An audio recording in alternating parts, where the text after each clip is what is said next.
Oke, mari kita lanjut ke versi kedua. Sola Scriptura versi De Kingares kedua.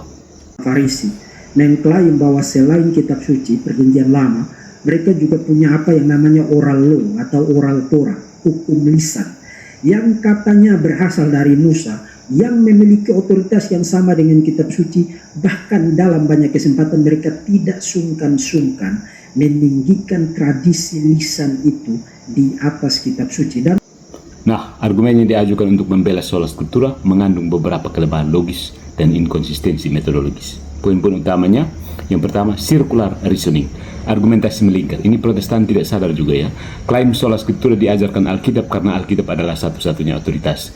Masalahnya ini circular reasoning, menggunakan Alkitab sebagai bukti untuk membuktikan otoritas Alkitab.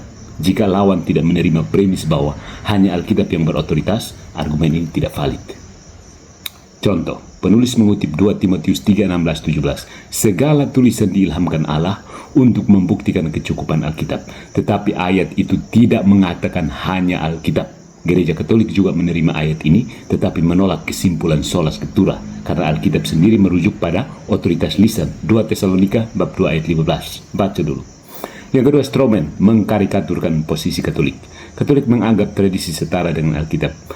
Ini masalah strawman ya. Gereja Katolik tidak menganggap tradisi manusia seperti adat Yahudi setara dengan Alkitab. No, melainkan menerima tradisi suci yang bersumber dari para rasul dan berkembang dalam bimbingan Roh Kudus. Yohanes 16:13. Contoh, penulis menyamakan tradisi Farisi yang ditolak Yesus dengan tradisi apostolik gereja, padahal keduanya berbeda secara teologis dan historis. Kenapa terlalu cepat ke sama-sama supaya bisa dikarikaturkan, supaya gampang diserangkan? Yang ketiga, selective quoting, kutipan parsial. Yesus dan para rasul selalu merujuk pada kitab suci. Benar, tetapi mereka juga menegaskan otoritas pengajaran lisan. Yesus berkata, siapa mendengarkan kamu, mendengarkan aku. Lukas 10:16. Paulus memuji jemaat yang berpegang pada tradisi yang diajarkan baik secara lisan maupun tulisan. 2 Tesalonika 2:15. Inkonsistensi.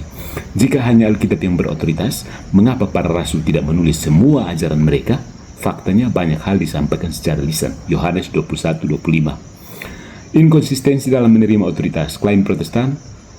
Klaim dari Deki, Protestan hanya menerima Alkitab, bukan tradisi gereja. Masalahnya, tanpa tradisi gereja, Protestan tidak bisa menentukan kanon Alkitab. Ya, kanon Perjanjian Baru disepakati abad keempat melalui otoritas gereja. Tanpa otoritas pengajaran, tafsir Alkitab jadi liar. 2 Petrus bab 1 ayat 20. Ini terbukti dari puluhan ribu denominasi Protestan yang saling bertentangan. Bagaimana Deki mengatasinya? Pertanyaan kritisnya, jika sola scriptura benar, mengapa Luther membuang 7 kitab deuterokanonika? Siapa yang berhak memutuskan apa yang dimaksud dengan Alkitab? Bukan Alkitab sendiri kan? Karena Alkitab tidak bisa menyusun, menegur, tidak bisa. Seseorang harus buat kontradiksi dalam praktik. Alkitab cukup untuk semua doktrin. Masalahnya, Alkitab tidak menjelaskan daftar kitab kanonik, bentuk baptisan, struktur gereja, atau bahkan doktrin Tritunggal secara eksplisit. Tanpa tradisi, doktrin-doktrin ini tidak bisa dirumuskan.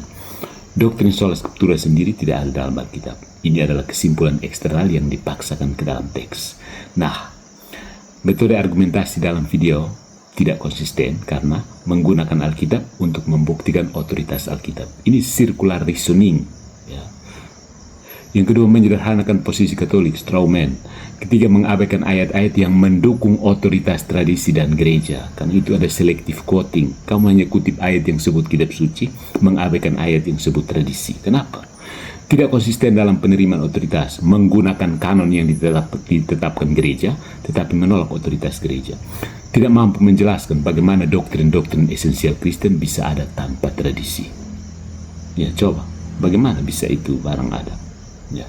Nah, jadi sola scriptura bukan doktrin yang diajarkan Alkitab, melainkan sebuah asumsi yang dipaksakan ke dalam Alkitab.